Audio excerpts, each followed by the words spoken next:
तर नमस्कार मित्रांनो, मी आदित्य विनोद देसले. मी यूट्यूब चॅनल ओपन केलं आहे ज्याचं नाव आहे एव्हरी ब्लॉगर. तर त्या चॅनलवरती आपण डे टू डे लाईफ आणि डेली ब्लॉग्स टाकणार आहोत. आणि त्याचबरोबर माझ्या वडिलांचं एक डेअरी फार्म आहे, त्याबद्दल माझे वडील तुम्हाला माहिती देतील. तर त्याचसाठी आज आमच्याकडे गेस्ट आले आहेत, मॅडम आले आहेत, ज्या व्हिजिट करणार आहेत आमच्या गोठ्याला. तर चला बघूया. तर मित्रांनो, आपल्याकडे एक पाहुणे आलेली आहे आपल्या गोठ्याला व्हिजिट करण्यासाठी. तर तिचे काही प्रश्न आहे आपल्यासमोर, तर ती माझ्या वडिलांसमोर ते प्रश्न मांडणार आहे. तर बघू काय प्रश्न आहेत. तर चला आपण सरांना प्रश्न विचारू. नमस्कार. तर सर, सगळ्यात महत्त्वाचा माझा एक प्रश्न होता. तर मी बऱ्याच गोठ्यांना व्हिजिट केले, तर माझ्या असं लक्षात आलं की दुधाचा व्यवसाय, गायींचा व्यवसाय जो असतो तो पूर्णपणे नीट पार नाही पाडला जात किंवा व्यवस्थित नाही होत किंवा त्यात इन्कम वगैरे प्रॉपर नसतं म्हणून लोक करतच नाही. तर तुमची प्रगती पाहून मला छान वाटलं. तुम्ही हे करण्याचं मागचं कारण आणि तुमचं एवढ्या प्रगतीचं मेन कारण काय आहे? अतिशय सुंदर प्रश्न विचारला. माझा परिचय मी सुरुवातीला देतो. मी स्वतः विनोद दादाजी देसले माझं नाव आहे. माझं पोस्ट ग्रॅज्युएशन झालेलं आहे आणि मी माझ्याकडे पाहिल्यानंतर असं वाटणार नाही कुणाला की मी हा व्यवसाय करतो, बरोबर आहे का? परंतु मला असं सांगायचं आहे मित्रांनो की ह्या व्यवसायामधनं मी आज लाखो रुपये कमवतोय. आणि ह्या व्यवसायामध्ये सुरुवातीला मी 3 गाई बसून केलेलं आहे.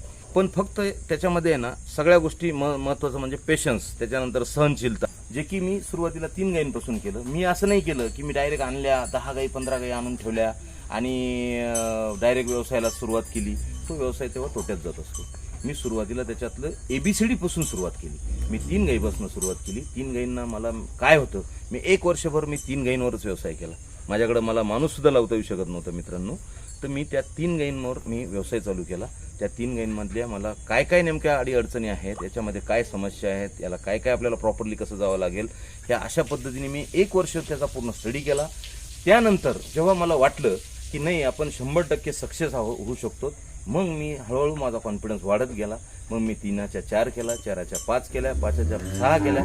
अशा पहा मित्रांनो, अशा पद्धतीने मी आत्तापर्यंत माझ्या गोठ्यामध्ये 3च वर्षामध्ये 16 गाई करून टाकलेल्या आहेत. जे की आज माझ्या प्रत्येक गाय जी आहे 10 प्लस आहे. ही जी गाय आहे आता ही गाभण आहे. ही पण माझी पहिला गाय होती, मी आणलेली होती तेव्हा 10 लिटर दूध देते. ही गाय माझी 12 प्लस दूध देते. ही गाय माझी आत्ता लेटेस्ट मध्ये जस्ट आत्ता मी आता मित्रांनो हे लेट आलेले आहेत, यांना मी नाही तर आत्ता प्रॅक्टिकली दाखवलं असतं. 12 प्लस दूध देते आत्ता सुद्धा. त्याच्यानंतर ही गाय माझी पहिला आहे, मी आत्ता आणलेली आहे, 7 लिटर दूध देते. ती आत्ता जस्ट व्यालेली आहे, पण ती काही दिवसानंतर ती सुद्धा मी 8-9 लिटरच्या पुढे करेल. कारण का तिचं पहिलं जावप आहे मित्रांनो, बरोबर. त्याच्यामुळे तिचं एज कमी आहे. एज कमी असल्यामुळे ती ह्यावेळेस थोडंसं दूध कमीच देणार आहे. पण पुढच्या जावप्यापासून मी तिला 10च्या पुढे घालेल. या ही गाय आहे, ही पण माझी 10 प्लस चालते. आता तिचं आता दूध काढून झालेलं आहे सगळ्यांचं. त्याच्यानंतर ही गाय आहे, ही पण 10 प्लस देते. ही गाय माझी 14 प्लस आहे. ही गाय माझी 14 प्लस आहे. ह्या दोन्ही गाय माझ्या 14 प्लस आहे. ह्या की आता जस्ट यांची आता ह्या व्यायच्या याच्यावर आहेत. यांना अजून थोडेसे 15 दिवसामध्ये 8 दिवसामध्ये ह्या वेणार आहेत, बरोबर. या मित्रांनो, प्रगती खूपच छान आहे तुमच्या गोठ्याची, गायींची. ह्या ज्या वरच्या गायी आहेत ह्या सुद्धा मी सगळ्या पहिला 4 दात 2 दात अशा गायी आणलेल्या आहेत. आणि मी एकदा गोठ्यामध्ये गाय आल्यानंतर सर्वात मेन मित्रांनो, ह्या व्यवसायाचं सर्वात मेन रहस्य किंवा मेन यशाची गुरुकिल्ली जर असेल ना, ती काय आहे माहिती का, की आपण एकदा गाय जर गोठ्यात आणल्यानंतर एक तर चांगल्या क्वालिटीचं ब्रीड आपण आणलं पाहिजे. त्यानंतर एकदा जर आपण 2 दात 4 दात जर गाय आणली तर किमान ती 4 ते 5 जावपे होईपर्यंत आपल्या गोठ्यामध्ये राहिली पाहिजे, तरच ती आपल्याला गाय परवडू शकेल. नाही तर मित्रांनो काय होतं माहिती का, आपले लोक काय करतात, गाय आणतात याच्यामध्ये. आता समजा ही गाय आहे, उदाहरणार्थ देतो मी. ही गाय मी पहिला 4 दात आणलेली होती. ह्या गायीला सुरुवातीलाच मी 10 प्लस दूध काढलेलं. मी व्यायच्या आधी अक्षरशः तिचं जी कास असते आपण, ती कास इतक्या प्रमाणात लागलेली होती तर मला व्यायच्या आत मला अगोदर दूध काढावं लागत होतं. 7-7 लिटर मी दूध काढलेलं आहे मित्रांनो, ऍक्च्युली रिअल परिस्थिती सांगतो. त्याच्यानंतर आता ती 3ऱ्या वेळेस खाली होणार आहे. आता ती गाभण आहे, 3ऱ्या वेळेस खाली होणार आहे. जे की ह्या गायीपासून मी कमीत कमी रोजचं 12 लिटर एका टायमाला, म्हणजे असं 24 लिटर दूध पर डे मी दूध काढतो. लक्षात घ्या मित्रांनो की 5 जावपे मी जे बोललो का, तर आपली मित्र काय करता माहिती का, काही मंडळी गाय आणायची, तोलवर आली ती घेऊन यायची, त्यानंतर तिला दूध पिळायचं, ती लागली नाही, राहिली नाही किंवा मग ती गाभण नाही राहिली, मग ती दुधावर राहायची नाही, मग तिला ती अंगावर पडायची. मग अंगावर पडल्यामुळे ते काय व्हायचं, त्याला जे फीड असतं, जे चारा असतो, जे काही एक्सपेंडिचर खर्च असतो तो त्यांना बिअर होत नसल्यामुळे ते लोक लगेच ती गाय, जी गाय आणलेली समजा आपण 70,000 मध्ये गाय आणलेली, ती गाय लगेच 30-35,000ला देऊन द्यायची. म्हणजे तुमचे 70,000 रुपये वसूल होत नाहीत ना एका झोप्यामध्ये. सर्वात महत्वाचं मेन रिझन ते.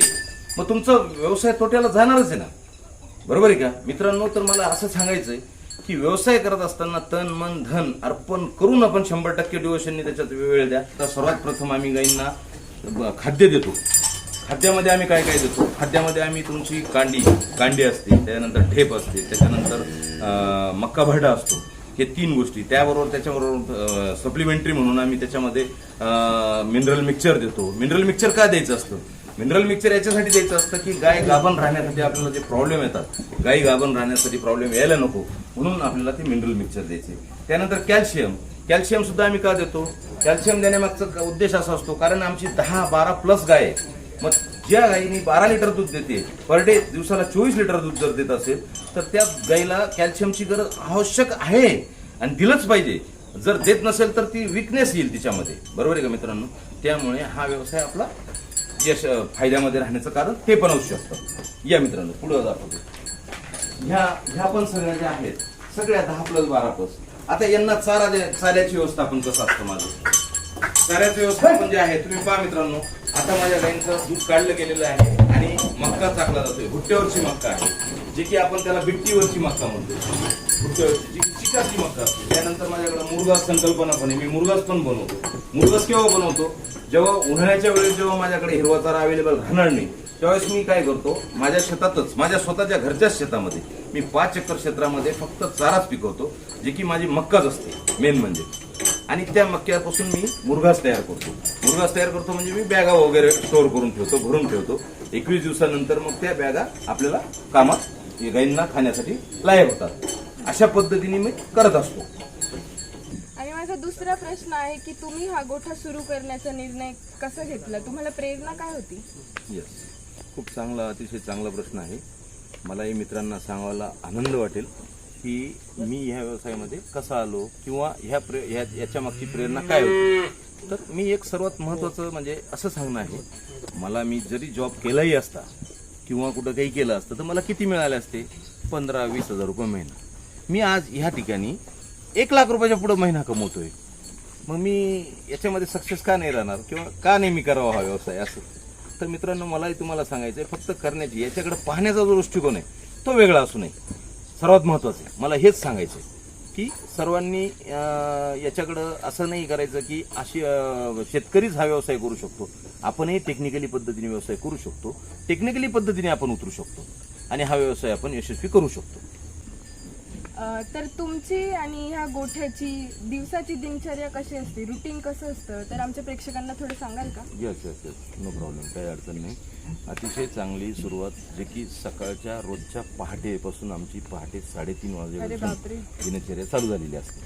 आणि अगदी त्यावेळेस कसं असतं, जे की एकदम फ्रेश वातावरणामध्ये आमची दिनचर्या चालू झालेली असते. आम्ही 3:30ला उठल्यानंतर सर्वात पहिले आल्याबरोबर गोठ्यामध्ये आमचे जे काही वर्कर असतील ते लगेच आमचे पहिले शेण वगैरे जमा जे असतं ते फेकून देतात. त्यानंतर त्यांना खाद्य ठेवलं जातं. खाद्य ठेवल्यानंतर त्यांना पिस्टननी प्रेशरनी पाणी मारलं जातं, जे की त्यांची पूर्ण स्वच्छता केली जाते. आणि त्याच्यानंतर मग आम्ही धारा काढायला सुरुवात करतो. आणि त्यानंतर मग धारा काढून झाल्यानंतर आमच्या साधारणतः 6-6:30 वाजेपर्यंत धारा काढून जातात. दूध काढणं होऊन जातं. मग त्याच्यानंतर आम्ही गायींना चारा टाकतो. पहिला चारा हा आमचा 6:30 वाजता पडतो. हिरवाच चारा असतो. त्यानंतर 6:30 नंतर चाराचा नंतरचा जो 10 वाजता जो असतो, परत 9:30 वाजता आमचे कामगार येतात. 9:30 वाजता आल्यानंतर परत तीच रुटीन, शेण वगैरे फेकणे, त्यांना पाणी पाजणे, पाणी पाजल्यानंतर परत त्यांना चारा टाकणे. चारा टाकल्यानंतर 10 वाजेपासून तर संध्याकाळी 4 वाजेपर्यंत त्यांना पूर्णपणे आराम करण्यासाठी वेळ दिलेला असतो. जे की त्याच्यामध्ये काय होतं की गायींना पूर्णपणे रवंथ करायला वेळ मिळतो आणि त्यांना त्यांची बैठक होते. बैठक झाल्या कारणामुळं त्यांना जे दूध, आपण जे दुधाची जी अपेक्षा असते किंवा दुधाची आपल्याला त्यांच्याकडनं दूध काढायचं असतं, तर त्याच्यामुळे त्यांची बैठक, निवांत बैठक झाल्यामुळे त्यांना आम्ही अजिबात डिस्टर्ब करत नाही. मग 4 वाजता परत अजून तीच दिनचर्या चालू होते. 4 वाजता परत नंतर त्या उठल्यानंतर शेण वगैरे काढणे, त्याच्यानंतर परत त्यांना खाद्य वगैरे ठेवणे, जे काही आमचं खाद्य असतं ते त्याच्या खाद्यामध्ये आम्ही देतो. साधारणतः मक्का, बरडा, ढेप, कांडी या 3 गोष्टी देत असतो. मग त्या त्यांना दिल्यानंतर त्याच्यानंतर अर्ध्या तासानंतर आम्ही पाणी पाजतो. पाणी पाजल्यानंतर मग आम्ही 4:30 वाजता, राईट 4:30 वाजता आमचं दुधाचं नियोजन चालू होतं. 4:30 वाजता आम्ही पहिल्या गाईला बसतो. 5:30 वाजेपर्यंत आमचं दूध पूर्ण संपलेलं असतं. 5:30ला परत आम्ही दूध काढून झाल्यानंतर गाईंना चारा टाकतो. म्हणजे आम्ही दिवसातनं 3 वेळेस चारा टाकतो. सकाळी 6:30ला पहिला चारा पडतो, दुसरा चारा आमचा 10 वाजता 10 ते 10:30च्या रेंजमध्ये पडतो, आणि तिसरा चारा जो आहे तो 5:30 ते 6च्या रेंजमध्ये पडतो. अशा पद्धतीचं आमचं दिवसाची दिनचर्या असते.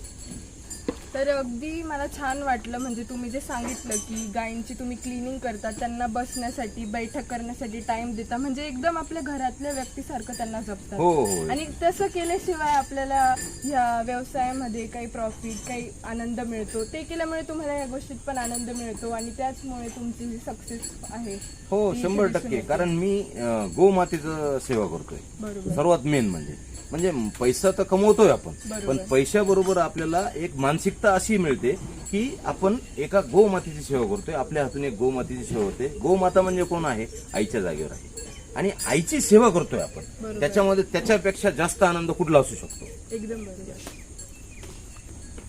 तर सर, तुमची जी दूध काढण्याची प्रोसेस आहे ती मला थोडक्यात सांगा. तुम्ही दूध वगैरे काढतात? दूध आता ऍक्च्युली असं आहे, 10 ते 12 लिटर दूध असते एका गाईचं.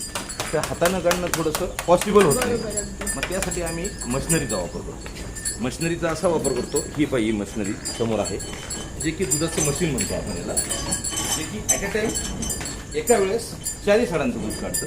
म्हणजे 5 मिनिटात एका गाईचं साधारणतः 5 ते 6 मिनिटात, मग तुमचं 16 लिटर असो, 20 लिटर असो, 5 मिनिटाच्या अंतरात ते दूध काढून जातं. अशा पद्धतीने आम्ही दूध काढण्याची पद्धत आहे ती मशिनरीची आहे. अगदी टेक्निकलचा तुम्ही येस use करतात. टेक्निकलचं यूज करतो. मग आता ह्या मशीनचा तर यूज करतात, तर काही त्याचा गायींना काही त्रास वगैरे होतो का? नाही. त्याचं असं असतं, त्याचा प्रेशर असतो तिला. प्रेशर म्हणजे साधारणतः गाईला जो असतो 350 ते 400चा प्रेशर असतो, जे की आता माझ्याकडं अल्फाटेक कंपनीचं मशीन आहे, जे की आम्ही काय केलेलं असतं, 350 ते 400चा प्रेशर दिलेला असतो. हे पहा, इथं हा प्रेशर आहे. 1 मिनिट मी तुम्हाला दाखवतो. आता हे मशीन मी पावसामुळे भिजू नये म्हणून झाकलेलं आहे. हे पहा, हा जो आहे ना, हा मीटर आहे. हा मीटर ह्या इथून आम्ही 350, आता हा जो काटा आहे हा 350 ते 400च्या प्रेशरवर चालतो. बरोबर तशाच पद्धतीने जेणेकरून आम्ही तो प्रेशर दिलेला असतो की 450 400च्या पुढे तो प्रेशर जायला नको. मग तशा पद्धतीनेच त्या गाईला त्रास होत नाही. जर जास्त प्रेशर दिला तर 100% तिला त्रास होईल, पण 400चा जो प्रेशर असतो त्या प्रेशरने तिला कुठल्याही काही प्रकारची इजा होत नाही किंवा कुठलाही काही त्रास होत नाही. सर, तुमचं एका टायमाचं दूध किती जातं? तर तुम्हाला माझ्याकडं कमीत कमी 125 लिटरच्या पुढे एका टायमाचं दूध गेलं, 125 लिटर दूध जाईल. म्हणजे दिवसाला माझं पर डे 250 लिटर दूध जाईल. भरपूर. हो, कारण माझ्याकडं 16 गायी आहेत आणि गायी सगळ्या जातीवंत आहेत. त्यातल्या त्यात माझ्या सगळ्या संकरित गायी आहेत, HF जातीच्या गायी आहेत. त्याच्यामुळे त्यांची क्वांटिटी जास्त आहे. त्याच्यानंतर त्यांना चांगल्या क्वालिटीचा चारा असतो, त्यामुळे माझं दूध तेवढं जाईल, पॉसिबल आहे, काय प्रॉब्लेम. माझा पुढचा प्रश्न असा आहे की तुमच्या आता जवळजवळ 16 गायी दिसत आहेत, तर त्यांचं जे चाराचं व्यवस्थापन आहे, त्यांच्या अन्नासाठी जो चारा वगैरे लागतो, त्याचं व्यवस्थापन तुम्ही कसं करतात? तुम्ही विकत घेतात की काय अजून कसं करता? नाही, आम्ही आमच्या घरच्या शेतामध्ये पूर्ण मक्का लागवड केलेली असते. आणि मक्का आता जवळपास माझ्या ह्या आता समोर दिसत आहे, ही समोरची जी मक्का आहे कापणीवरच आहे. बरोबर, तर ही मक्का इथल्या इथे आमची कर्मचारी जातात. रोजच्या रोज दिवसाला 1 दिवस आम्ही पुढे चालतो आणि तशा पद्धतीने 3 टायमाला जो चारा लागतो, आता आम्ही 3 टाईम चारा देतो गाईंना. बरोबर, एका दिवसाला आम्हाला किमान आता ह्या गाईला जो असतो 500 किलो वजनाच्या गाईला कमीत कमी 50 ते 55 किलो दिवसाला चारा लागत असतो. तर माझ्याकडं आज गोठ्यामध्ये 16 गाई आहेत, तर मला किमान 8 क्विंटल 20 किलो चारा मला लागतो गाईंना, जर एवढ्या ॲव्हरेजने जर द्यायचा असेल तर. असं आहे. तर तो चारा मी माझ्या घरच्याच शेतामध्ये तयार केलेला असतो, जे की मी प्लॉट पाडलेले असतात मक्याचे. साधारणतः आता मी 5 एकर क्षेत्र त्यांच्यासाठी सोडलेलं आहे. त्याच्यामध्ये मग मी काय करतो, 2 एकर जे आहे ते कापणीवर ठेवतो आणि 2 एकर जे आहे ते प्रोसेसमध्ये ठेवतो. म्हणजे हे संपेपर्यंत ते अवेलेबल झालं पाहिजे. अशा पद्धतीचं मी पहिलेच चारा व्यवस्थापन करून ठेवलेलं असतं. ऍडव्हान्स मध्ये तुमचं काम चालतं. ऍडव्हान्स मध्ये माझं काम चालतं, बरोबर. 1 दिवस बिफोर. बरोबर. तर तुमच्या गोठ्याची प्रगती पाहत असता मला एक प्रश्न विचारायचा होता तुम्हाला, की तुम्ही गोठ्यात किंवा दुधाचा व्यवसाय सुरू करण्याच्या आधी काही प्रशिक्षण, काही ट्रेनिंग घेतली होती का? नाही, मी ट्रेनिंग वगैरे स्वतःच प्रॅक्टिकली उतरलो. ओके. सुरुवातीला डेअरिंग केली, माझ्या मनात अनेक समस्या होत्या, करायचं की नाही करायचं, पण मग थोडीशी हिंमत लावली आणि तशा पद्धतीने सुरुवातीला 3 गाईपासून सुरुवात केली. मला सक्सेस मिळायला लागला. तशा पद्धतीने मी स्वतःच म्हणजे त्याच्यात प्रिपेअर झालो, स्वतःच मी त्याच्यामध्ये यशस्वी झालो. बरोबर. म्हणजे अगदी सरांनी शून्यातून त्यांचं विश्व निर्माण केलेलं आहे आणि 3 पासून तर 16 गायींपर्यंत त्यांचा प्रवास एकदम उत्तमरित्या चाललेला आहे. तर प्रेक्षकांना जसं की तुम्ही पाहिलं, सरांनी त्यांचं विश्व एकदम शून्यातून निर्माण केलं आहे. अगदी 3 गायींपासून तर 16 गायींपर्यंत त्यांचा प्रवास अगदी आनंदी आणि छान वाटला मला. गायींची जसं की तुम्ही पाहिलंच व्हिडिओमध्ये सुरक्षा, सेफ्टी, क्लिनिंग आणि त्यांना अगदी जे खाद्य पुरवलं जातं, चारा पुरवला जातो, एकदम आपलं जसं घरातला व्यक्ती असतो त्यांनी त्या गायींना जपलेलं आहे. आणि मी असेही ऐकलं की सरांनी त्यांच्या गायींची नावंही ठेवलेले आहेत. जर तुम्हाला त्या गायींची नावं ऐकायची असतील तर नक्की पुढील व्हिडिओला तुम्ही वॉच करा, नेक्स्ट व्हिडिओ. आणि आपल्या चॅनलला सबस्क्राईब करा, शेअर करा, लाईक करा, बेल आयकॉनलाही क्लिक करा, म्हणजे तुम्हाला नवीन नवीन व्हिडिओची नोटिफिकेशन्स येईल. आणि सर, तुम्हाला तुमच्या पुढील वाटचालीसाठी अगदी मनापासून शुभेच्छा. धन्यवाद. तर मित्रांनो, आपल्या गोठ्याला जे गेस्ट व्हिजिट द्यायला आलेले होते तर त्यांनी काही प्रश्न विचारले. तर त्या प्रश्नाच्या माध्यमातून तुम्हाला काहीतरी नक्कीच मला असं वाटतं की तुम्हाला माहिती मिळाली असेल. तर अजून तुम्हाला काही प्रश्न असतील तर ते तुम्ही कमेंटमध्ये विचारू शकतात आणि त्या प्रश्नांचे उत्तर आम्ही पुढील व्हिडिओमध्ये देऊ. तर पुढची व्हिडिओ बघण्यासाठी तुम्ही आपल्या चॅनलला सबस्क्राईब करा, लाईक करा, शेअर करा आणि बेल आयकॉन क्लिक करा.